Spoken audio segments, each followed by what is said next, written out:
অন্যের সাজা তুমি আমাকে দিও না। প্লিজ ডক্টর আদিত্য, আমার আর এসব ভালো লাগছে না, চলে যান প্লিজ। আমি আপনার যথেষ্ট সম্মান করি। আমি চাই না আমার কোনো কথায় বা আচরণে আপনি কষ্ট পান। প্লিজ চলে যান। চলে গেলে খুশি হবে? হব। কখনো সামনে না আসলে ভালো থাকবে। হ্যাঁ, থাকবো থাকবো থাকবো। চলে যান প্লিজ, বিরক্ত করে তুলেছেন আপনি বড্ড। বুকে পাথর রেখে মিছে কথাগুলো বলে আবারও বাড়ির ভেতরে ছুটে চলে আসলো আখি। হাদিতের পৃথিবীতে যেন মুহূর্তেই অন্ধকার নামলো। বুকে বিরাজমান হলো শূন্যতা। মস্তিষ্ক যেন কাজ করা বন্ধ করে দিল। হৃদিকা আজ মেকআপের মাধ্যমে নিজের কুৎসিক দিক ঢাকার চেষ্টা করলো। হাদিসের দেওয়া একটা শাড়ি পরেই বেশ সাজগোজ করে নিয়েছে। হাদিসকে আজ কাছে টানবে সে। তার ডাকে দিতে হবেই আজ আদিসকে সাড়া। অবশ্য এত মেকআপ করেছে যাতে তার আসল চেহারা ঠেকে গেছে অনেকটাই। বেশ খারাপ দেখাচ্ছে না তাকে। এবার আদৃশ এলো কক্ষে। হাসতেই হৃদিকা তাকে জড়িয়ে ধরল ছুটে এসে। তুমি এসেছো? দেখো না তোমার জন্য সেজেছি আজ আমি। বলো না কেমন লাগছে? কতদিন হয় পাশে আসো না, ছুঁয়েও দেখো না আমায়। হাদিস প্রবল এক ধাক্কা দিয়ে ফেলে দিল হৃদিকাকে ফ্লোরে। বললাম না আমার সামনে না আসতে, চুপচাপ আমার কক্ষের বাইরে চলে যা। তোর ওই অলক্ষণে চেহারা নিয়ে তোর জন্যই আজ সব হারিয়েছি। আর কথা রইল তোর রূপের। মেকআপ দিয়ে যেভাবেই ঢাক, নিজের কুৎসিত রূপ ঢাকতে পারবি না। তোর দিকে তাকাতেও কেমন জানি ভয় হয় এখন। নিজেই হয়তো নিজেকে দেখার ক্ষমতা কুলিয়ে উঠতে পারিস না এখন। আর আসিস আমার কাছে ভালোবাসার বাহানা খুঁজতে। তোর মতো মেয়ের পাশে ঘেঁচতেও রুচিতে বাঁধবে আমার। আঁকি নিজের কক্ষে নিজেকে বন্ধ করে কেঁদেই চলেছে নিঃশব্দে। বাম হাতের আনমিকার আঙ্গুলের দিকে তাকাতেই যেন কান্নার বেগ আরো বেড়ে গেল আঁখির। আমি ওটা খুলতে চাইনি ডক্টর সাহেব। সত্যি ওটা খুলতে গিয়ে আমার বুকটা কেঁপে উঠেছিল তখন। আপনার ভালোবেসে দেয়া যে কোনো অংশই যে আমার কাছে অমূল্য। আংটিটা যে মনে করিয়ে দিত আমায় আমি আপনাকে ফিরে পেয়েছি আবারও। কিন্তু হয়তো ভাগ্য তা চায় না। তাই তো চেয়েও আমি ধরে রাখতে পারিনি আপনাকে। আমাকে ক্ষমা করে দেবেন। কেন সেদিন আমাকে ভুল বুঝে চলে গেলেন? সেদিন আপনি যদি এভাবে পিছু পড়তেন, আমাকে পাওয়ার সংগ্রাম করতেন, তবে আজ হয়তো আমরা এমন জায়গায় থাকতাম না। কেন এমনটা হলো আমাদের সাথে? হাতি তো বাড়িতে পৌঁছলো। যেন তার চলছেই না। আখিকে ফিরে পাওয়ার কোনো দিশাই পাচ্ছে না সে। না তো বেঁচে থাকার কোনো মানেই খুঁজে পাচ্ছে। তখন আরিয়ান মির্জা ড্রয়িং রুমে বসে আদিতের অপেক্ষা করছিলেন। মা দরজার আশেপাশে করছিলেন পায়চারি। আদিত্যকে দেখে মা ছুটে গেলেন তার কাছে। বাবা উঠে দাঁড়ালেন। বাবা, তুই ঠিক আছিস তো? ঝড়ে ভিজেছিস কেন? তোর তো ঠান্ডা লেগে আছে এমনিতেই, কক্ষে চল। তুমি সরো শায়লা, আমাকে কথা বলতে দাও ওর সাথে। কোথায় গিয়েছিলে আদ্রিত? আদিত্য অশ্রুসিক্ত চোখ তুলে বসে যাওয়া কণ্ঠেই উত্তর দিল। আখির কাছে গিয়েছিলাম বাবা, ফিরিয়ে দিয়েছে। দেখলি দেখলি তো, দেখ আদ্রিত আখি প্রতিষ্ঠিত আছে ওর জীবনে। কি চিন্তা! আর তুইও এখন জীবন এগিয়ে যা।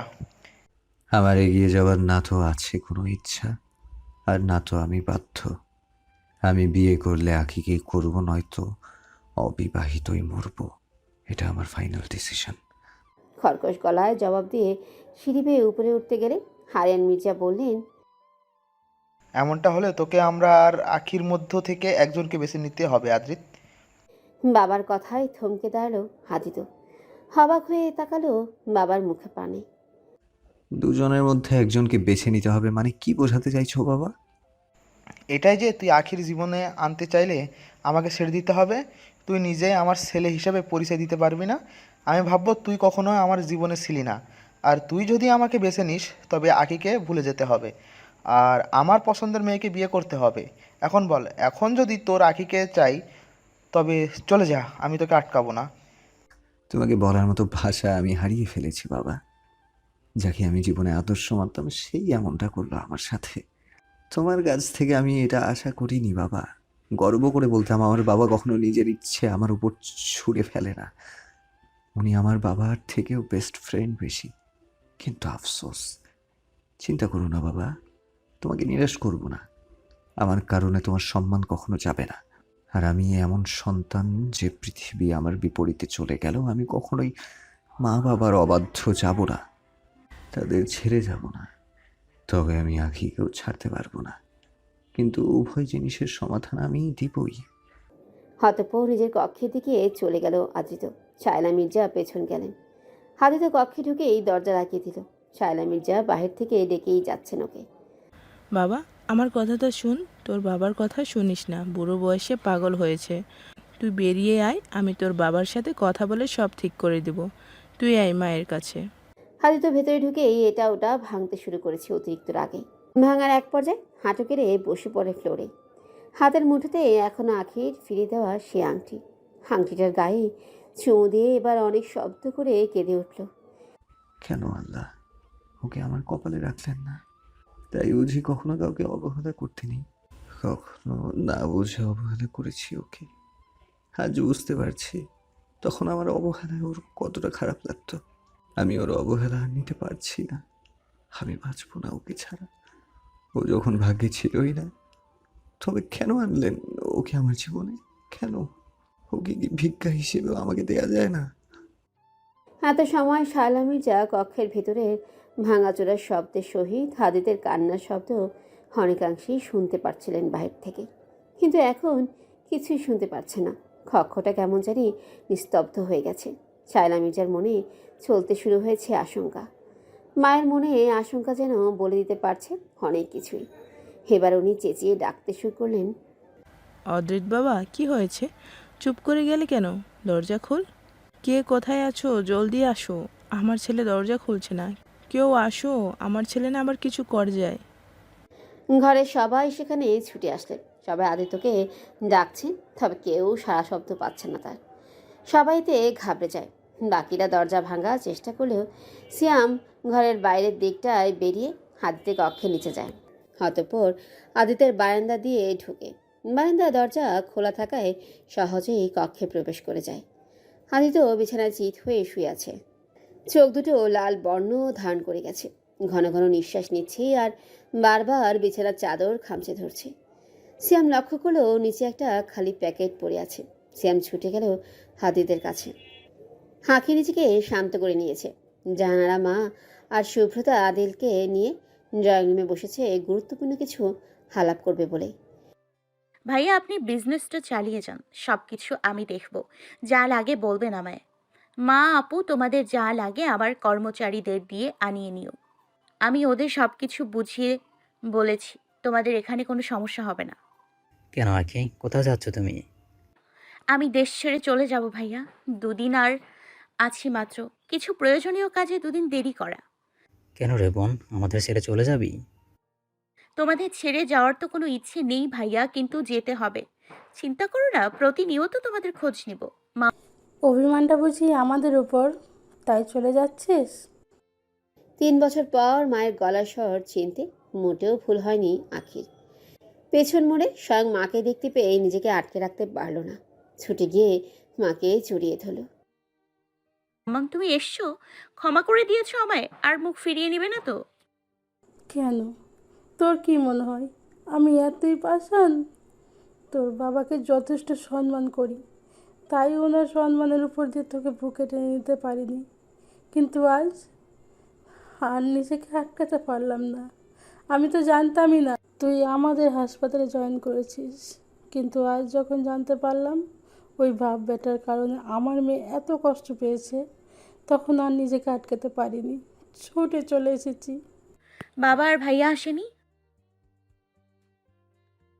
পেছন থেকে আখির দাদু আমিন খান বলে উঠলেন। আখি তাকিয়ে দেখলো মাইশা ব্যতীত পুরো খান বাড়িরই সেখানে উপস্থিত। আখিকে অবাক করে দিয়ে তার বাবা বললেন, ভুল তো সন্তানেরা করতেই পারে, কিন্তু তার মানে এই নয় বাবা মা তাদের সন্তানকে খারাপ সময়ে একা ছেড়ে দেয়। আমায় ক্ষমা করে দিস মা। দমের নিচে মেয়ের ভালোবাসা দমাতে গিয়েছিলাম, তবে ভুলে গিয়েছিলাম দিন শেষে এই বাবা তার মেয়ের কাছেই পরাজিত। আসবি না বাবার বুকে? বুকটা যে আজ 3টে বছর ধরে হাহাকার করছে। আখি ছুটে চলে গেল তার বাবার বুকে। আমাকে ক্ষমা করে দাও। বাবা, আমি আর কখনো তোমাদের অবাধ্য হয়ে যাব না। তোমরা যা বলবে আমি তাই করব। আমাকে ক্ষমা করে দাও।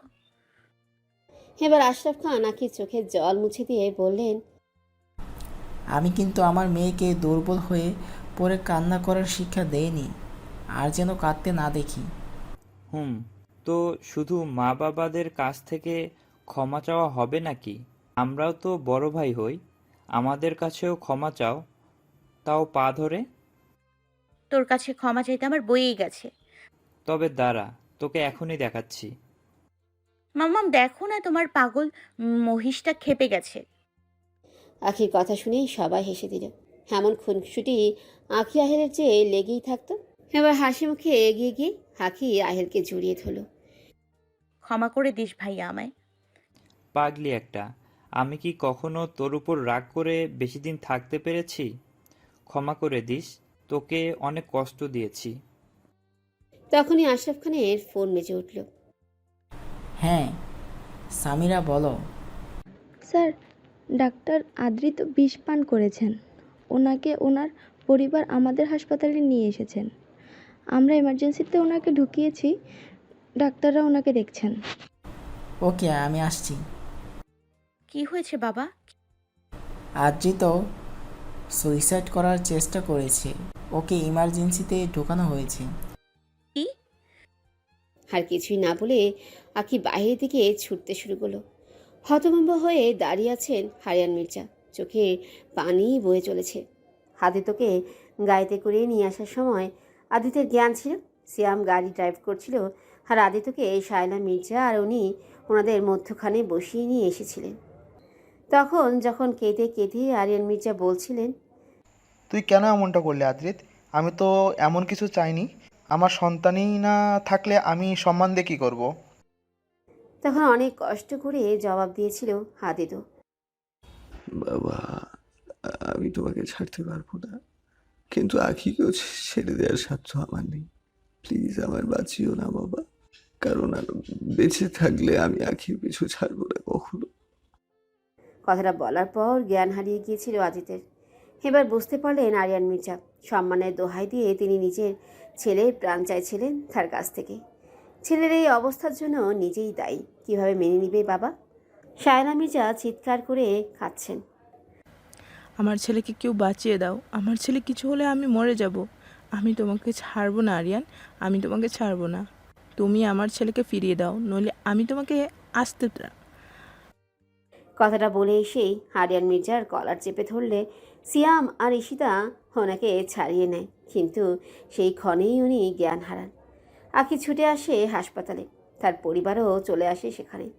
আখির চোখে মুখে জলের ছাপ, সাথে দুশ্চিন্তারও আভাস। পেরেশান হয়ে এসেই এমার্জেন্সিতে ঢুকে পড়ল। কিছুক্ষণের মধ্যেই আখি বেরিয়ে এলো অন্য দুজন ডাক্তার সহিত। আরিয়ান মির্জা এগিয়ে গিয়ে জিজ্ঞেস করলেন, আদ্রিত কেমন আছে মা? উনি আউট অফ ডেঞ্জার। বিষ খুব স্ট্রং ছিল, তা বের করে দিতে পারলেও ওনার যথেষ্ট দুর্বলতা থাকবে বেশ কদিন। তাড়াতাড়ি নিয়ে আসায় ওনার প্রাণ বেঁচে গেছে। কথাটা বলেই চোখের উপচে পড়া জল মুছে নিল আখি। হারান মির্জা এবার অনুতাপের স্বরে বললেন, আমায় ক্ষমা করে দাও আখি। আমি সম্মানের ভয়ে এতটা অধমের পরিণতি হয়েছিল। যেসব অনুভূতি মাটিতে চাপা দিতে গিয়েছিলাম, আমায় ক্ষমা করে দাও। আমার ছেলে তোমাকে ছাড়া বাঁচবে না।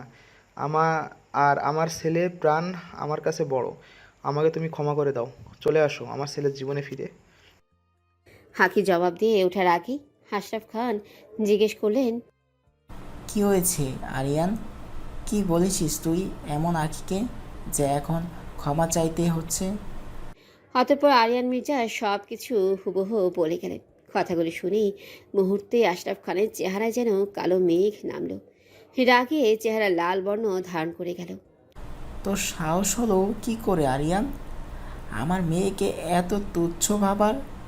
আর এখন নিজের ছেলের প্রাণ বাঁচাতে আমার মেয়ের কাছে এসে অনুপাপে জল ফেলছিস? দ্বিতীয়বার তুই আমার মেয়েকে অপবাদ করবি না, তার কি নিশ্চয়তা আছে? আমার মেয়ের খারাপ দিক খুঁজে তার ভালো দিক ঢেকে দেওয়া লোকগুলোকে কখনো ক্ষমা করব না। চলে আখি, পারলে নিজের ছেলেকে সামলা। আঁখি মাথা নিচু করে বাবার পাশেই চলে গেল। আদিত্যকে এ অবস্থায় ছেড়ে যেতে বুক কাঁপছে। এদিকটায় আর কখনো মা বাবার অবাধ্য যাবে না পণ করে নিয়েছে। আশরাফ খান আখির হাত ধরে হাঁটা ধরবেন, তখনই আরিয়ান মির্জা সামনে চলে এসে ওনাদের আটকালেন। আশরাফ, আমি নিজেই ভুল বুঝতে পেরেছি। শিক্ষিত হয়ে অধমের কাজ করেছি, আমায় ক্ষমা করে দে।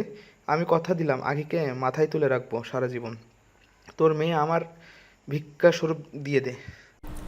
আখি, আজ আমি তোর উপর নিজের চাহিদা চাপিয়ে দিব না। তুই যে সিদ্ধান্ত নিবি তার সমর্থন করব। তুই কি আরিয়ানকে একটা সুযোগ দিবি? বাবা, মানুষ মাত্রই তো ভুল। ভুল আমরা সবাই করতে পারি, তবে তার শুধরে নেয়ার চেষ্টা করতে পারি কজন? ডক্টর আদিত্য সারা জীবন অনেক কষ্ট পেয়েছেন, ওনাকে আর কষ্ট দিতে পারবো না আমি। একটা মানুষের প্রাণ থেকে বড় তো আর কিছু হতে পারে না। ওনার কিছু হয়ে গেলে নিজেকে কখনোই ক্ষমা করতে পারবো না, কখনো স্বাভাবিক জীবনযাপন করতে পারবো না অনুশোচনায়। কিন্তু তুমি যদি না চাও বাবা, তবে আমি তোমার অবাধ্য হব না। পাগলি মেয়ে আমার, এত বোঝাদার হয়েছে জানতাম না। তা আরিয়ান, বিয়ের ডেট ফিক্সড করবি না এখন কিছু ইমোশনাল ড্রামা করবি? আশরাফ খানের কথায় আরিয়ান মির্জা হালতো হেসে আখির মাথায় হাত বুলিয়ে দিলেন। আখি লজ্জাময় হাসিতে স্থান ত্যাগ করল। পরদিন সকালে হৃদিকার অর্ধেক চুল পড়ে গেছে, চোখের তলটা অস্বাভাবিকভাবে কালো হয়েছে, আরও 3টে দাঁত উঠে গেছে আজ সকালেই। শরীরের চামড়া যা তা অবস্থা। হায়নায় নিজেকে দেখে নিজেই আটকে উঠল। ভয় হচ্ছে নিজেকে দেখতেই। অন্যরা কেমনে দেখবে তাকে? হাদিস তো চোখ তুলেও তাকায় না এখন। রাতে তাকে ধাক্কা দিয়ে ফেলে তিক্ত কথা শুনিয়ে যে চলে গিয়েছিল কোথাও, এখনও ফেরেনি। পাশ দিয়ে হেঁটে গেলেও চোখ সরিয়ে রাখে এখন তার উপর থেকে। বাড়িতেও থাকে না তেমন। সকালে বেরোলে রাতে ফিরে। হঠাৎ গাড়ি আসার শব্দে আদৃশ এসেছে বুঝতে পারল হৃদিকা। তার সাথে শেষমেশ একটা কথা বলবে ভেবেছে। এদিকে আদৃশ ঘরে ঢুকতে নিলেই দরজার পাশে একটা খাম পড়ে থাকতে দেখে। কৌতূহলবশত উঠায় সেটা। এভাবে কোনো খাম দরজার সামনে পড়েই বা কেন থাকবে? সেই চিন্তাতে খামটা উঠিয়ে ভেতরে দেখে। ভেতরে একটা রিপোর্ট দেখতে পায়। কিন্তু রিপোর্টটা পড়ার পর আদর্শের চোখ ছানা বড়া হয়ে গেল। চেঁচিয়ে উঠল হৃদিকা বলে। ঘরের ভেতর তেড়ে গেল। হৃদিকা হুটহাট সিঁড়ি বেয়ে নিচে নামলো। আদৃশ তার মুখের সামনে রিপোর্টটা ধরে চেঁচিয়ে বলল, এসব কি রিদিকা? তুমি প্রেগনেন্ট হতে পারো কি করে? হোয়াট? আমি প্রেগনেন্ট? আমি প্রেগনেন্ট নই আদ্রিস।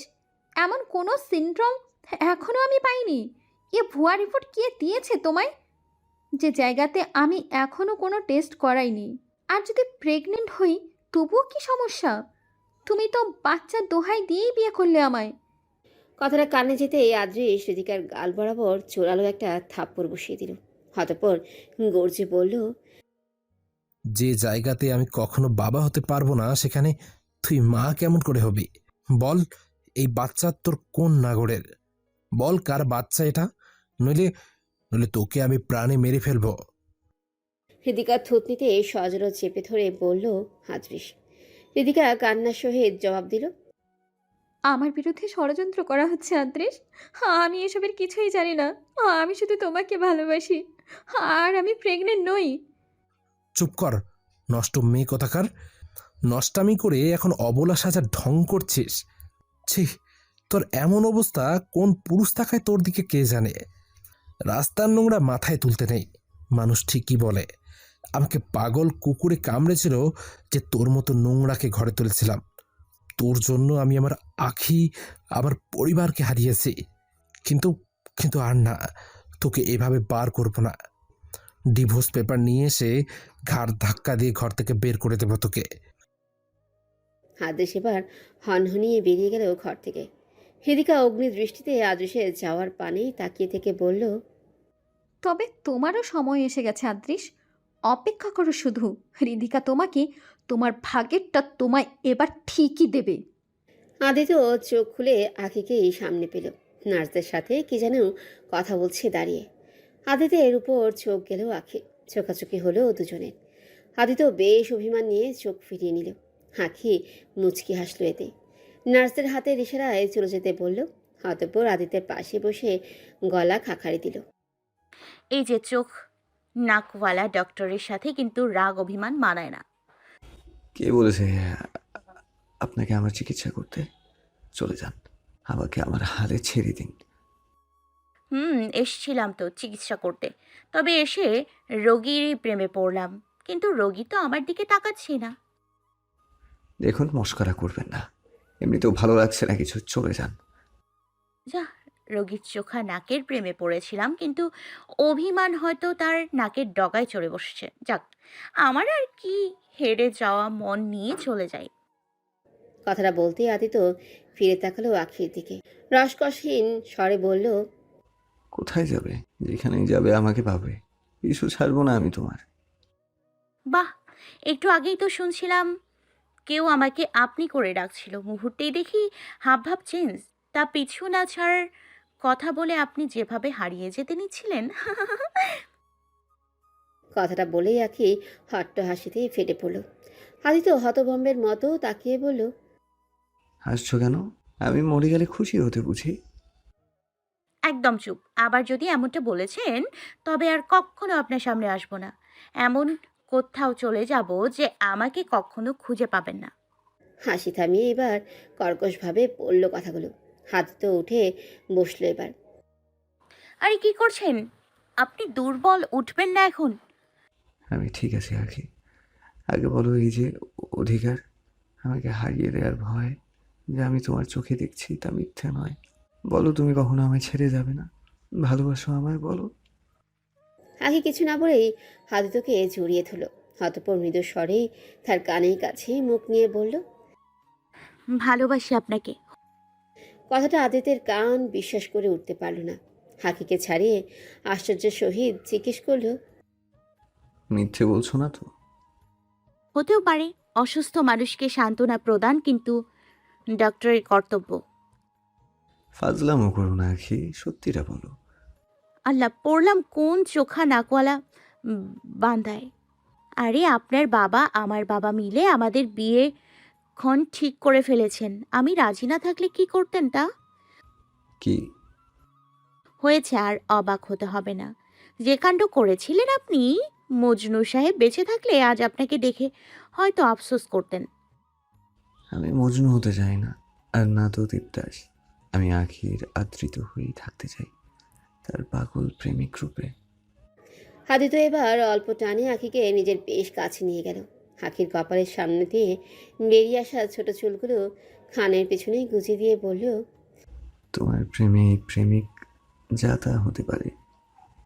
হয়েছে, এবার কথার ফুল না বেঁধে শুয়ে থাকুন, আমার আরও রোগী আছে।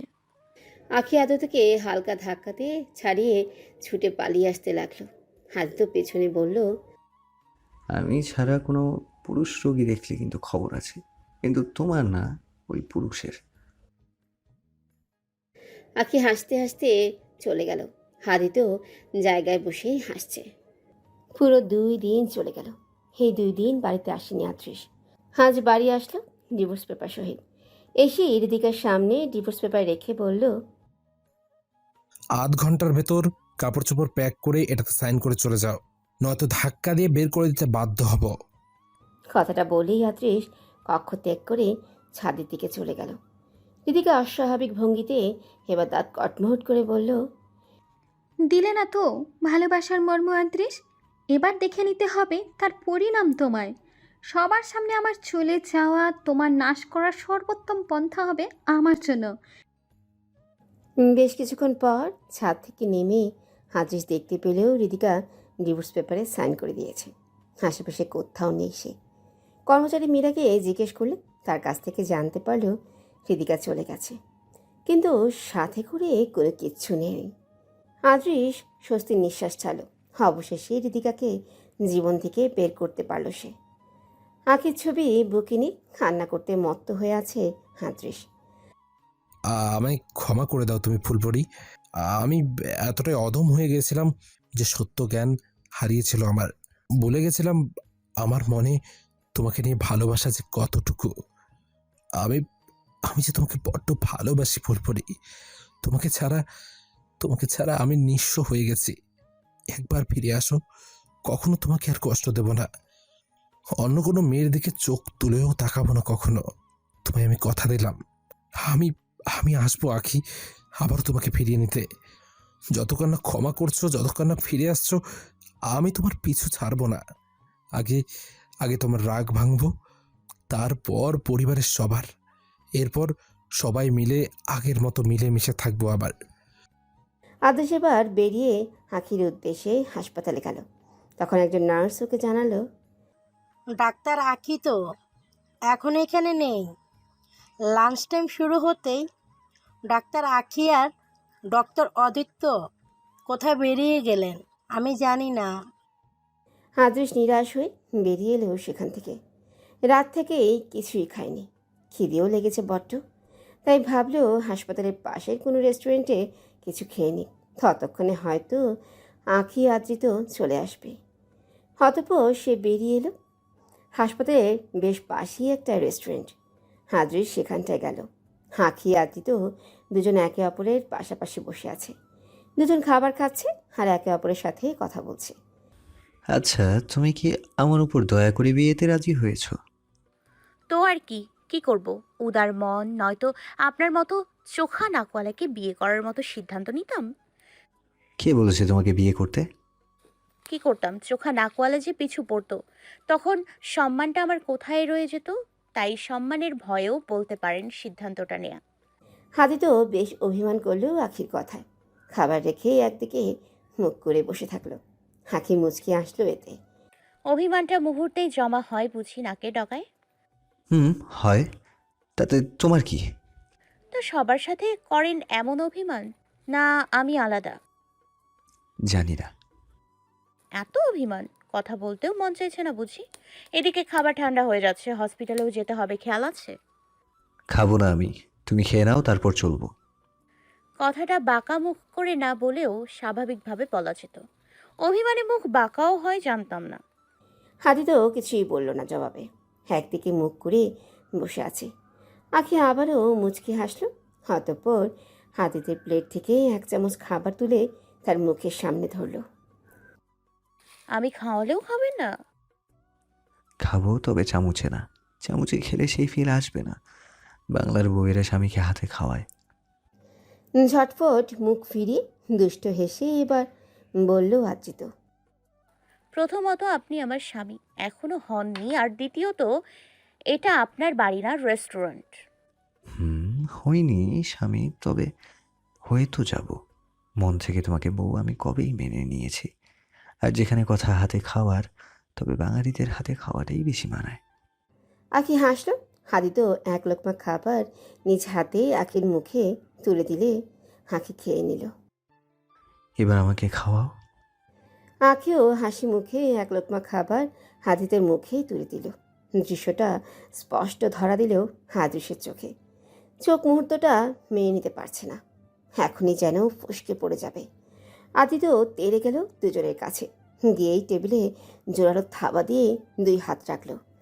হাদি তো আখি চমকে উঠল এতে বেশ। আশেপাশের লোকগুলো সেদিকটায় খেয়াল করতে শুরু করলো।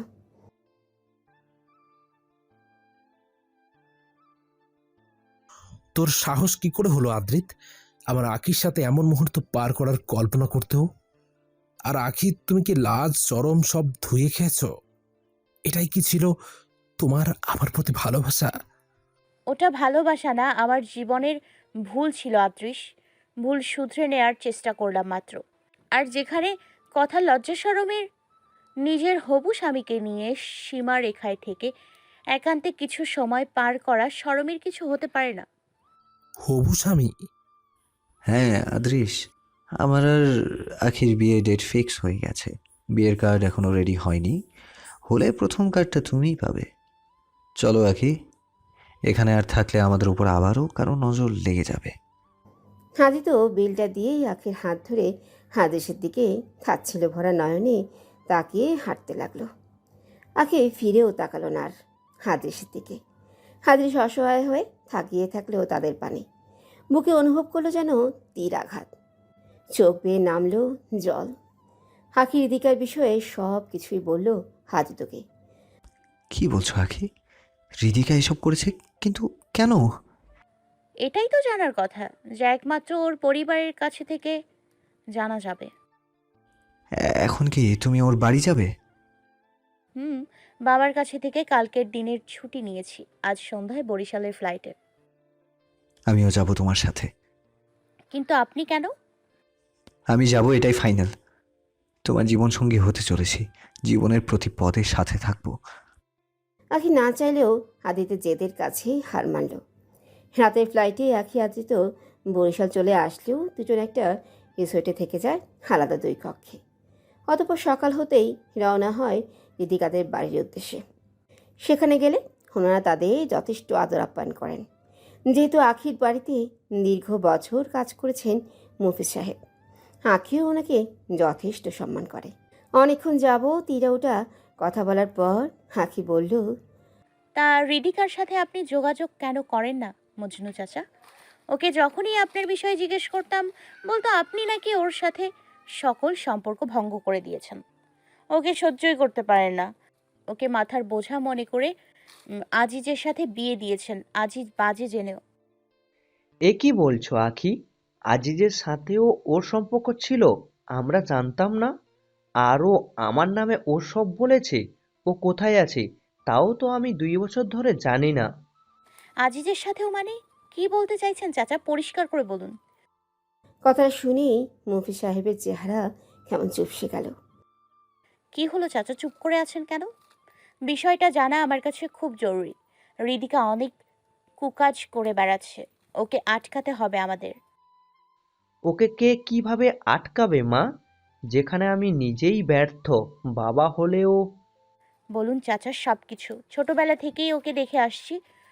ও তো ভীতু আর পরোপকারী একটি মেয়ে ছিল, কিন্তু হঠাৎ এমন হলো কিভাবে চাচা বলুন। মা রে, তুই তো জানিস এত এত সন্তানদের ভরণ পোষণ করতে আমি নড়ে চড়ে যাচ্ছিলাম। ঢাকার দামি দামি স্কুলে সন্তানদের পড়ালেখা করানোর সক্ষমতা আমার ছিল না। আমার সকল ছেলে মেয়ে এখানের সরকারি স্কুলগুলোতে লেখাপড়া করেছে, কিন্তু ঋদ্ধিকা তোমার মতো করে তোমার সাথে ওই স্কুলে পড়তে চাইতো। একবার ঢাকা বেড়াতে গিয়েছিল আমার সাথে, তখন থেকেই তো তোমার সাথে পরিচয়। তোমার সাথে চলার পর থেকে তোমার মতো জীবনযাপন করতে চাইতো।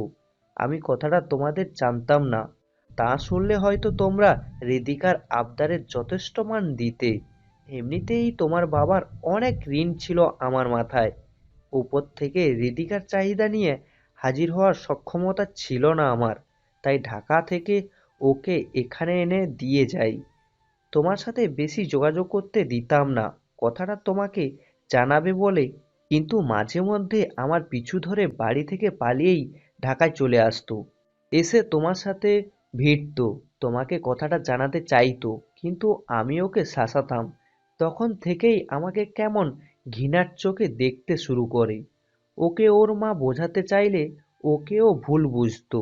সারাদিন স্বাভাবিক আচরণ করলেও হঠাৎ করে এমন উদ্ভট কিছু করে বসতো যে আমরা সবাই বিষম খেতাম। আমার পিছু হয়ে চলে আসতো ঢাকা, তাছাড়া না বলে যেখানে ইচ্ছে চলে যেত।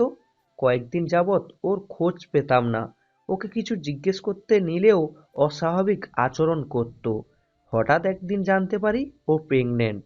আমি তখন ছুটি নিয়ে তাড়াহুড়োয় বরিশাল আসি, তখন ওর বয়স 16। আমরা আরও জানতে পারি বাচ্চাটা আমারই বড় জামাতা আব্দুলের ছিল। আপন দুলাভাইয়ের সাথে অবৈধ সম্পর্কে জড়িয়ে পড়েছিল ঋদ্ধিকা। খবরটা জানাজানির পর আব্দুল আমার বড় মেয়ে শিউলিকে ছেড়ে দিতে চায় না। ভুল হয়ে গেছে বলে আমাদের কাছে ক্ষমা প্রার্থী হয়। এক মেয়ের সংসার ভেঙে অন্য মেয়ের জীবন সাজাতে চাইনি আমরা। বিষয়টা সমাজে জানতে না দিয়েও আব্দুলের সাথে এই নিয়ে শিউলি এবং আমাদের সব্বারই বন্ধ ছিল। শিউলি তার ঘরে ফিরে যেতে চায়নি, তবে আব্দুল তাকে ফিরিয়ে নিতে চায়। ঋদ্ধিকাকে সে নিজের ভুল হিসেবে মাথা থেকে নামাতে চায়। আমরা ওষুধ খাইয়ে ঋদ্ধিকার বাচ্চাকে মেরে ফেলি লোক লজ্জায়। একদিন গভীর রাতে আমরা ঘুমিয়েছিলাম, হঠাৎ শিউলির চিৎকার শুনে হকচকিয়ে উঠি সবাই, কিন্তু ততক্ষণে বেশ দেরি হয়ে যায়। শিউলির প্রাণহীন দেহ পড়ে থাকতে দেখি ফ্লোরের পাশে ঋদ্ধিকা ছুরি হাতে দাঁড়িয়েছিল। সাথে সাথে ও আমার উপরও ঝাঁপিয়ে পড়ে। আমরা ওকে কোনো রকম বেঁধে রাখি। ঋদ্ধিকার মানসিক অবস্থা খারাপ ছিল, আমরা আগে থেকেই জানতাম। যতই হোক নিজের সন্তান, তাই পুলিশকে বা আশেপাশে জানাইনি এই খুনের ব্যাপারে। কোনোরূপ মানুষকে বুঝিয়ে শিউলির দাফন কার্য শেষ করার পর আমরা ওকে ডাক্তারের কাছে নিয়ে যাই। তখন ও অনেক উত্তেজিত ছিল। ডাক্তার ওকে দেখে বললেন ও পুরোই মানসিক ভারসাম্যহীন, তাই ওকে মানসিক হাসপাতালে দিয়ে আসতে হয়। তুমি ওই সময়টাতে আমার কাছে ওর খবর জানতে চাইলে বলতাম ও কারোর সাথে যোগাযোগ করে না তেমন। কয়েক বছর পর ও হাসপাতাল থেকে ছাড়া পায়। ডাক্তার ওর আচরণে যথেষ্ট স্বাভাবিকতা খুঁজে পেয়েছিলেন, তাই ওকে ছেড়ে দিলেন। ওকে আমরা আবারও নিয়ে এলাম। ওকে তখন অনেক স্বাভাবিক মনে হতো, যেমন আমরা নতুন কোনো ঋদ্ধিকাকে দেখছি। তারপর থেকে তোমার সাথে আবারও যোগাযোগ শুরু করে, তবে এসব বিষয়ে তোমাকে কিচ্ছু না বলতে মানা করেছিলাম ওকে।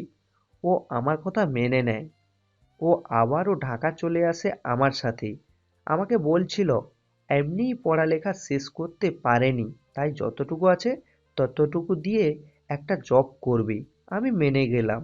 ভাবলাম জীবনের সঠিক পথে কিছু করতে চাইছে, বাধা দিব কেন। কয়েকদিন পর বলল আমার খালাতো ভাইয়ের স্ত্রীর বোনের মেয়ে নীলিমার শ্বশুরবাড়ির পাশে একটা এনজিওতে কাজ পেয়েছে। ওর সাথে ভালো সম্পর্কও ছিল তার। নীলিমা নাকি তাকে গিয়ে কয়েকদিন তার বাড়িতে থেকে কাজ করতে বলেছে। নীলিমা আমাকে নিজে বললে আমি আর মানা করতাম না। তাছাড়া আমরা যেখানে থাকতাম সেখান থেকে ওর কাজের জায়গা বেশ দূর ছিল। ঢাকার বাড়িতে শুধু আমি আর ওর মা। ছোট ভাই থাকতো, জানো তুমি, ছোট্ট ঘর ছিল, এতজনের থাকতেও সমস্যা হতো, তাই মানা করিনি ওকে। কিন্তু কয়েকদিন পর হঠাৎ ঋদ্ধিকা আমাদের কাছে ফিরে এলো। বলল নীলিমা ভুল বুঝে ওকে তাড়িয়ে দিয়েছে। বেশ কান্নাকাটিও করলো। এইদিকে নীলিমা আমায় ফোন দিয়ে বলল ঋদ্ধিকাকে সামলে নিতে, সামনের থেকে কখনো যাতে ঋদ্ধিকাকে সে তার স্বামীর আশেপাশেও না দেখে, নয়তো অনেক খারাপ হবে, এমনটা বলে ফোন রেখে দেয়। আমি ভয় পেয়ে যাই ঋদ্ধিকা আবারও কোনো অঘটন না ঘটিয়ে দেয়, সেই ভাবনায় আমি ওকে বাড়ি পাঠিয়ে দিই। এর কিছুদিন পর জানতে পারি ঋদ্ধিকাকে পাওয়া যাচ্ছে না। প্রায় 7 মাস পর আমি কোনো এক কাজে যশোর যাই। তখন আমিরুল আর ঋদ্ধিকাকে একটা রেস্টুরেন্টে দেখতে পাই একসাথে। দুজনের পিছু নিলে দুজনকে একটা ঘরে ঢুকতে দেখি। পাশের বাড়ির এক লোককে জিজ্ঞেস করি এই ঘরে কে বা কারা থাকে। তখন সেই লোকটা বলে এই ঘরে আমিরুল আর তাহমিনা নামক দম্পতি থাকে। আমি বুঝতে পারি ঋদ্ধিকা আবারও সেই পথে পা বাড়িয়েছে, কিন্তু ওর মানসিক অবস্থার কথা ভেবে আমি তখন ওদের সামনে গিয়ে কিছু বলিনি, বরং নীলিমাকে খবরটা দেই। কিন্তু কিছুদিন পর জানতে পারি নীলিমা আর আমিরুল দুজনেই কোনো প্রমত্ত অঙ্গনার হাতে খুন হয়। আব্দুলও খুন হয়েছিল একই প্রমত্ত অঙ্গনার হাতে। ঋদ্ধিকার মানসিক হাসপাতাল থেকে ফিরে আসার 2 দিন পরেই।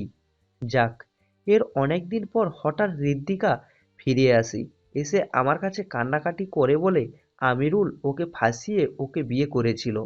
ও তাকে বিয়ে করতে চায়নি, তবুও না চাইতে নাকি ওর সাথে থাকতে হয়েছে ঋদ্ধিকাকে।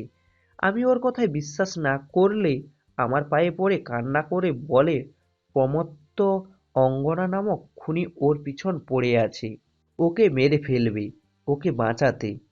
যতই হোক নিজের সন্তান, মায়া তো হয়ই। তাছাড়া প্রমত্ত অঙ্গনা আমিরুল নীলিমা দুজনকেই মেরেছিল, তাই ওর জীবন ঝুঁকি নিতে চাইনি আমি। সেই দিন আমি ঢাকা ছেড়েই চলে আসি ওকে নিয়ে। তোমার বাবার চাকরিটাও ছেড়ে দিই, যেহেতু ঋদ্ধিকা আমিরুলের সাথে ছিল, তাই এই নিয়ে কোনো কেসের ঝামেলায় পড়তে চাইনি। কিন্তু সেটা ছিল আমার জীবনের করা আরেক ভুল। ভালোভাবে যাচ্ছিল দিনগুলো, কিন্তু হঠাৎ একদিনও আবারও পালিয়ে যায় কারোর সাথে। সেদিন ভেবেছিলাম ঋদ্ধিকা নামক ব্যক্তিত্ব জীবন থেকে মুছে দিব, এরপর আর খোঁজ নেইনি ওর। এই মাত্র আখি আদিত্য বেরোলো মজনু চাচার ঘর থেকে। জানো আখি, এই দিদিকার ওপর তো আমি অনেক খুশি।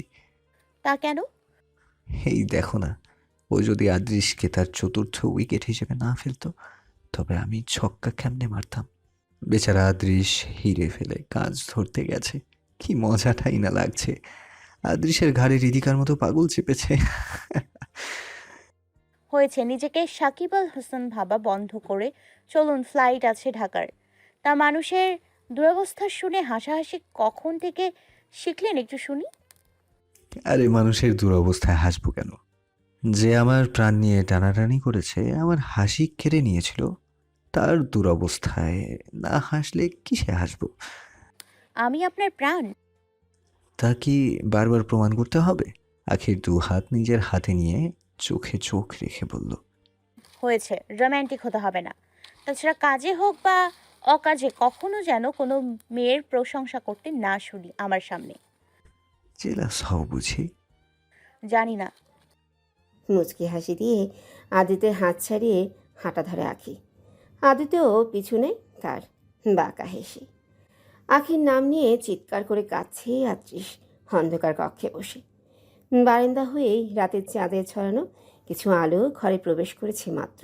সেই আলোতে আঁখি আর তার বিয়ের দিনের ছবি দেখে যাচ্ছে আর কাঁদছে।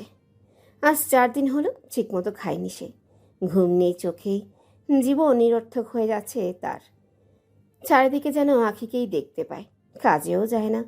আফসোস করে আজ নিজের হাতে নিজের গোছানো জীবন শেষ করে দিল। মোহের টানে ভালোবাসাকেই তুচ্ছ করল। আজ মোহ শেষ হয়ে গেলেও ভালোবাসাহীনা জীবন্ত লাশে পরিণত হয়েছে সে। এখন যে অন্ধকারে বসেই থেকে দিন পার করা তার কাজ, কোনো কিছুতেই মনোনিবেশ করতে সক্ষম হয় না আর সে। নেই এমন কোনো আশ্রয় যেখানে গেলে পাবে মনের অল্প প্রশান্তি। সব আপনজন তো নিজ হাতেই জীবন থেকে সরিয়েছে, তাদের কাছে ক্ষমা চাইবারও সাহস জুটিয়ে উঠতে পারছে না। কান্নার সাগরে ভেসে ভেসে ডাকছে আখিকে। আখি, এই আখি, আসবে না ফিরে? চলে আসো না।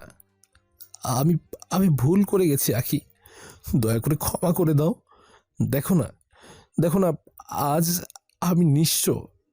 না খেয়ে থাকলে তোমার মতো কেউ জোর করে মুখে তুলে খাওয়ায় না। আজ আজ আর মন খারাপ থাকলেও কেউ এটা ওটা বলে আমাকে হাসানোর চেষ্টা করে না, ইচ্ছে করে আমার সাথে ঝগড়া বাঁধায় না, আর আর না তো নিজে থেকে কথা বলতে আসে। আমায় ক্ষমা করে দাও লক্ষ্মীটি, আমি আমি বুঝতে পারিনি তোমায়। এখন যখন তোমায় আমি অন্যের সাথে দেখলাম, তখন বুঝতে পারলাম তোমার সেদিন কতটা খারাপ লেগেছে হৃদিকাকে আমার জীবনে মেনে নিতে গিয়ে। দয়া করে চলে আসো, আমি পারবো না তোমাকে অন্যের সাথে মেনে নিতে। আর আমি যে ভুল করে গেছি, ক্ষমা করে দাও আমায়। না কি আর নয়, তোমাকে তো আমার কাছে ফিরতেই হবে। না কি আর নয়, তোমাকে তো আমার কাছে ফিরতেই হবে। এখন তুমি আসতে না চাইলে আমাকে তো অন্য পথ অবলম্বন করতেই হবে। দিন শেষে তোমাকে আমার কাছেই থাকতে হবে আখি, দেখে নিও। আজ ধুমধাম করে আখি আজিতের এঙ্গেজমেন্ট সম্পন্ন হলো। সকল গেস্টরা চলে গেলেই হঠাৎ সেখানে এলেন ডক্টর সানিয়ার স্বামী রাকিব। রাকিব সোজা এসে আখির উদ্দেশ্যে বলল, ডক্টর আখি, সানিয়া যা করছে ভুল করছে, আমি মানছি। তাই বলে তাকে জেলে দিবেন? ও তো ওর ভুলের সাজা পেয়েছে। আদিত্যকে তো অবশেষে পায়নি, বরং কথাটা আপনি আমাকে জানালে এ নিয়ে ওর সাথে আমার অনেক বিবাদ হয়। কিন্তু ওকে কি জেলে দেওয়াটা জরুরি ছিল? আমাদের এই নিষ্পাপ সন্তানের দিকে তাকিয়ে হয়েও ওকে ক্ষমা করে দাও প্লিজ, কেসটা তুলে নাও। দেখুন মিস্টার রাকিব, আপনার ওয়াইফের জন্য 2টা মানুষকে কত যন্ত্রণা ভোগ করতে হয়েছে তা আপনি কল্পনাও ভেবে কুলিয়ে উঠতে পারবেন না। এমন ধোঁকাদারির জন্য আমার আর ডক্টর আদিত্যের মধ্যে যে কারোর প্রাণের নাশও ঘটতে পারত, তার দায়কে আপনার স্ত্রী নিতেন? আখি ছেড়ে দেওয়ার মেয়ে না, তাই প্রমাণ সহিত আপনার স্ত্রীকে জবাব দিয়েছি। তবু আপনাদের বাচ্চাদের কথা ভেবে আমি কেস তুলে নিব, কিন্তু এর আগে ওকে একটু সাজা কাটতে হবে। সবে তো কয়েকদিন হলো মাত্র, 1 মাস না হয় জেলে কাটাক, 1 মাস পর বাড়ি ফিরে আসবে। আপনি নির্দ্বিধায় থাকতে পারেন। তা বসুন। না, কাজ আছে। মলিন মুখে চলে গেল রাকিব। আচ্ছা, একটা কথা জিজ্ঞেস করবো আখি? ডক্টর সাহেব। তুমি তো কাউকে ছাড় দাও না, তবে আদৃশের বিরুদ্ধে কোনো স্টেপ কেন নেওনি? এমনও তো হতে পারে যে ওর বিরুদ্ধে এত ভয়াবহ কিছু করেছি যা কেউ জানে না। কথাটা প্রথমে গভীরত্ব নিয়ে বলল, অতঃপর অল্প থেমে হেসে দিল। কখনো কখনো আমার তোমাকে অনেক রহস্যময় মনে হয়। এত রহস্য খুঁজতে আসবেন না, পরে না আবার রহস্যের তলে হারাতে হয়। তোমাদের হারানোর তো একটা সুযোগ চাই সুখ পাখি। সুযোগ পেলে কখনো ছাড় দিতে চাই না, হোক না সে তোমার কোনো রহস্যে অতলেই। আর যদি রহস্য খুঁজতে এসে আমায় হারাতে হয় আবার? আখির মজার ছলে বলে যাওয়া কথাটা আঘাত করে গেল হাদিতের মনে। সাথে সাথেই চাপটে ধরল তাকে, বুকের সাথে মিশিয়ে নিয়ে বলল, এমনটা বলো না কখনো সুখ পাখি, পাগল হয়ে যাব আমি। আমি খুঁজবো না কখনো এমন কিছু যার বদলতে আমার তোমাকে হারাতে হয়। সত্যি আপনি পাগল। কোথাও যাচ্ছি না আমি, এই তো আছি আর সারা জীবন থাকবো আপনার হয়ে। হাকিকে তার পরিবার তাদের কাছে নিয়ে এসেছেন। হাকি এখন খান মেনশনে থাকে। আখি রেডি হচ্ছিল, আদিত্য হঠাৎ করে জেদ ধরল রেডি হয়ে থাকতে, ওকে নিয়ে কোথাও বেড়াতে যাবে। তখন আখি জানতে পারল আশরাফ রায়হান খান আদৃশের নামে কেস করার সিদ্ধান্ত নিয়েছেন। হুটহাট গেল আখি তার বাবার কাছে। বাবা, তুমি আদৃশের নামে কেস করতে যাচ্ছ? হ্যাঁ, এতদিন ওর বিরুদ্ধে স্টেপ নেইনি কারণ আমি তোর ওপর রেগেছিলাম, কিন্তু এখন তো নই। আমার মেয়ের সাথে এমন করা কেউ কখনো পার পেয়ে যেতে পারবে না। না বাবা, আমি কেস করে এত ছোট সাজা ওকে দিতে চাই না। আমি চাই ও নিজের কাজে আফসোস করুক, ফিরে পেতে চাক হারিয়ে যাওয়া সব, কিন্তু খালি হাতে ফিরে যাক। আর এমনটা হচ্ছেও। তুমি জানো ও হৃদিকাকে ছেড়ে দিয়েছে, ঘর থেকেও বের করে দিয়েছে, আর এখন নিজে সারাদিন পথভ্রষ্ট হয়ে ঘোরাফেরা করে। আর কি চাই বলো? প্লিজ তুমি আবার কেস টেস করতে চেও না। তবে তুই এত সব জানিস কি করে? ওসব তুমি না জানলেও হবে বাবা। তোমার মেয়েকে কোনো দিক থেকে কম মনে করো তুমি? এটা তো আমারই মেয়ে, আমার পাগলি প্রমত্ত অঙ্গনা। আস্তে বলো বাবা, পরে না আবার পুলিশ আমায় ধরতে আসে। প্রমত্ত অঙ্গনা কিন্তু মানুষের খুন করে বেড়ায়, পুরো বাংলাদেশের পুলিশ ওকে খুঁজে বেড়াচ্ছে। আরে হ্যাঁ, আমি কখনো কখনো ভাবি তোকে আমি আদর করে প্রমত্ত অঙ্গনা ডাকতাম, কারণ তুই সারাদিন দুষ্টুমি পাগলামি করতি, আর রেগে গেলে তো আর কথা নেই। সে কি রূপ, তাই এমনটা ডাকতাম। কিন্তু একই নামে কেউ এভাবে মানুষ খুন করে বেড়াবে কে জানতে। আচ্ছা, ওসব ছাড়ো বাবা, তুমি এখন আর কোনো কেস করছো না, ঘরে বসে রিল্যাক্স করো। আখি আজ আজিদের দেওয়া সেই কাতান শাড়িটা পরেছে, সাথে ম্যাচিং করে হালকা কিছু জুয়েলারি। চুল ছেড়ে দিয়েছে, চোখে কাজল দিয়েছে আজ গাঢ় করে, হালকা করে লিপস্টিকও দিয়ে দিল ঠোঁটে। ব্যাস, হায়নাতে নিজেকে দেখেই নিজেই যেন মুগ্ধ হলো। পেছন থেকে মাইশা বলে উঠল, কি রে, ডক্টর সাহেবকে মারার ফন্দি করছিস নাকি? এত সাজসজ্জা, বেচারা তোর রূপে মগ্ন হয়ে না প্রাণ হারায়। তোর মুখেই যত সব অলক্ষণে কথা। এখন থেকেই স্বামীর অমঙ্গলের ভয় দেখছি। তো হবে না কেন? স্বামী পরে হলেও আগে উনি আমার ভালোবাসা, আর আমি কখনো চাই না উনি আমার সাথে বাজে কিছু হোক। তা আমার কথাই লাগলো তো দেখলি। কি কথা?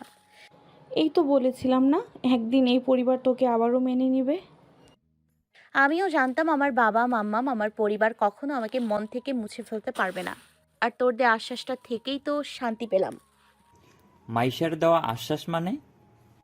আহিনের হঠাৎ সেখানে উপস্থিত হয়ে মৃদু উঁচিয়ে সন্দেহজনক দৃষ্টিতে বলা কথাটায় হকচকিয়ে উঠল মাইশা আখি দুজনেই।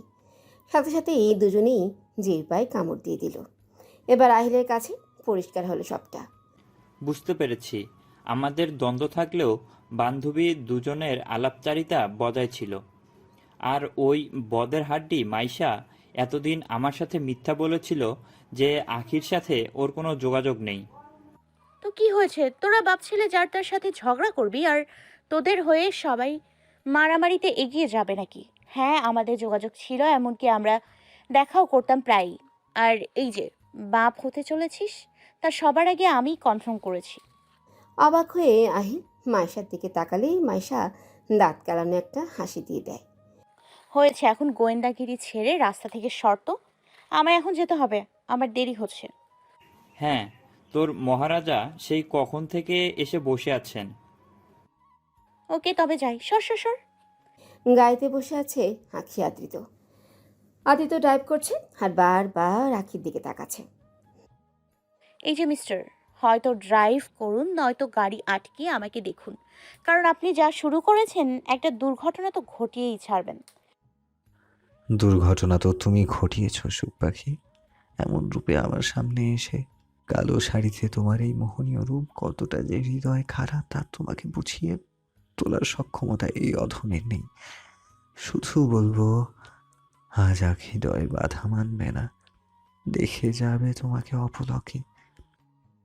দেখুন, নজর লাগবে আমার, চোখ সরিয়ে রাখুন। তোমাতে নজর লাগানোর অধিকারটুকু তো আমারই, কেন তার সুযোগ যেতে দেই? আপনার গায়ে আমেরিকার বাতাস লেগেছে, নয়তো নিরামিষ ডক্টর হঠাৎ এত রোম্যান্টিক কেমনে হবে? তা তখন মনোযোগ সামনে দিলে খুশি হব জনাব। আমাকে দেখার জন্য পুরো জীবন পাবেন। আখি আদিতের গালে হাত দিয়ে চেহারাটা সামনের দিকটায় করলো। আদিত আলতো হেসে ড্রাইভ করতে শুরু করলো। আখিও হেসে বলল, এবার? তা যাচ্ছি কোথায় বললেন না? গেলে দেখতে পাবে। সারপ্রাইজ কাউকে বলে দেয় নাকি? রিদিকা হুডি পরে মাস্কটাও পরে নিল। একদম তৈরি সে, আজ ছাড় দেবে না হাদৃশকে। সেই ভাবনায় গেল হাদৃশের বাড়ির দিকে। তবে তখন আদেশকে গাড়ি নিয়ে কোথাও বেরোতে দেখল। রিদিকা হুডি আর মাস্কটা খুলে এবার সাধারণ মানুষ রূপে একটা সিএনজিতে উঠল। আদেশের গাড়ির পিছু করতে শুরু করলো। রিদিকা হুডি, হাত মোজা আর মাস্ক মনে করে নিজের সাথে করে আনা ব্যাগে নিয়ে নিয়েছে। শরীর অনেক দুর্বল হয়ে গেছে তার, সামনের দাঁত সহিত প্রায় সব চুল উঠে গেছে। আদ্রিস আদ্রিতের পেছনে লোক লাগিয়েছিল, জানতে পেরেছে আদ্রিত আখিকে নিয়ে বর্তমানে এক জায়গায় যাচ্ছে। সেখানকার ঠিকানাও আদ্রিস জানতে সক্ষম হয়েছে। বর্তমানে সেই উদ্দেশ্যে বেরিয়েছে। আর যাই হয়ে যাক, আদ্রিস আখিকে ছিনিয়ে নিয়ে আসবে। আদ্রিতের কাছ থেকে মন স্থির করে নিয়েছে। এই দিকটায় আদ্রিত আখিকে নিয়ে সুন্দর সে গন্তব্যের দিকে এগোচ্ছে। আচ্ছা আখি, রিদিকার বিরুদ্ধে কোনো স্টেপ নিলে না যে? তুমি আমায় সেই দিন ইন্সপেক্টর জিসানকে কিছু বলতে দিলে না। আমার তোমাকে নিয়ে ভয় হচ্ছে রে। রিদিকা তোমাকে কিছু না করে বসে। আর আমার যতটুকু মনে হয় রিদিকাই প্রমত্ত অঙ্গ না। হৃদিকায় প্রমত্ত অঙ্গ না, আমি শিওর, কিন্তু তার কোনো প্রমাণ নেই আমাদের কাছে। আমি গতকাল ইন্সপেক্টর জিসানকে হৃদিকা সম্পর্কে সব কিছু জানিয়েছি। আমিরুল আর নীলিমা কেসের জের ধরে ইন্সপেক্টর জিসান হৃদিকার পরিবারের খোঁজে ওদের ঢাকায় থাকার স্থানে পৌঁছতে পারলেও বরিশালে ওরা কোথায় থাকেন তা খুঁজে বের করতে পারেননি। অতঃপর আমি সব কিছু জানলে উনি শিওর খবর পেতে বরিশাল যান হৃদিকার বাড়িতে। আসলে ওনারা বেশি বিভ্রান্তিতে ছিলেন, কারণ হৃদিকা আমিরুলের সাথে যশোরে তাহমিনা নামে ছিল। তার কারণ ছিল আমিরুল হৃদিকাকে নিয়ে সেখানে থাকতো, সে খবর যাতে পরিচিত কেউ না পায় বা বুঝতে পারে, তাই ছদ্ম নামে থাকছিল। তাছাড়া ওর পরিবার আর বেশ আত্মীয় স্বজন ওকে ঋতু নামেই ডাকতো, তাই আমিরুলের পরিবারের কাছ থেকেও ওর পুরো নাম জানতে পারেনি ইন্সপেক্টর জিসান। এই রিদিকা সত্যি ভাবনার বাহিরে। আদৃশের কপাল বলতে হবে। কি ফেলে কি আনলো? এত খুশি হবেন না। আপনি কি জানেন আপনি নিজের কপালে কি জুটিয়েছেন? হয়তোবা হৃদিকা থেকেও ভয়ঙ্কর কেউ আমি। তুমি যতই ভয়ঙ্কর হও না কেন, ভারতের জন্য সব সময়ই কল্যাণকর। আর আমার জন্য তো আমার জীবন। সবকিছুতে রোম্যান্টিক ডায়লগ এনে ঢোকানো মিস হয় না? সাথে এত সুন্দরী রমণী থাকলে যে কেউ রোমান্টিক হতে বাধ্য হবে। দেখো না, আমি তোমার প্রেমে আসতেই ঢ্যাঁড়স থেকে গাজরে পরিণত হয়ে গেছি। আপনিও না। যাক, নিরামিষতা অল্প কেটেছে আপনার, কমপক্ষে হাসাতে তো পারেন এখন আমায়। মুক্ত ঝরানো সেই হাসি দেখার জন্য তো আমি জোকার হতেও রাজি। হয়েছে, আর কিছু হতে হবে না। ড্রাইভিংয়ে মনোযোগ দিন, দিলেই হবে বর্তমানে। আখিকে নিয়ে আদ্রিত পৌঁছালো বেশ বড় একটা সুইমিং পুল প্রান্তে। সুইমিং পুলের পানিতে ভাসমান অজস্র ফুল, মধ্যখানে ফুল দিয়েই বড় একটা হাট বানানো, আর তার মধ্যে লেখা ধৃতখী। পুলের চারপাশে অজস্র বেলুন ও ফুল, সাথে মোমবাতিও শোভা পেয়েছে। আখি এবার বেশ উৎসুক হয়ে জানতে চাইল, এই ধৃতক্ষীর মানে কি? আদ্রিত প্লাস আখি, ধৃতখি। সুন্দর না? অদ্ভুত, একদম আপনার মতো। কথাটা বলে আখি মোহিত দৃষ্টিতে তাকালো আদ্রিতের দিকে। কালো শার্টটা একদম তার গায়ের মাপ অনুযায়ী, যা লেপ্টে আছে গা বরাবর। হাতের শক্ত পেশিগুলো জানান দিচ্ছে শার্টের ভেতর থেকেই। গালের সেই খোঁচা দাড়ি, সাথে তৃপ্তির সেই হাসিখানা, কপালে এসে লেপ্টে পড়া চুল, সব কিছুই যেন আজ আখিকে আবারও আর এক দফা আদ্রিতের প্রেমে ফেলেছে। সেই 6 বছর আগে আখি ঠিক এভাবেই তো এই সুদর্শন পুরুষের প্রেমে পড়েছিল।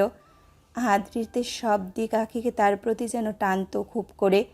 হঠাৎ আখির ধ্যানে বিঘ্ন ঘটালো আদ্রিত।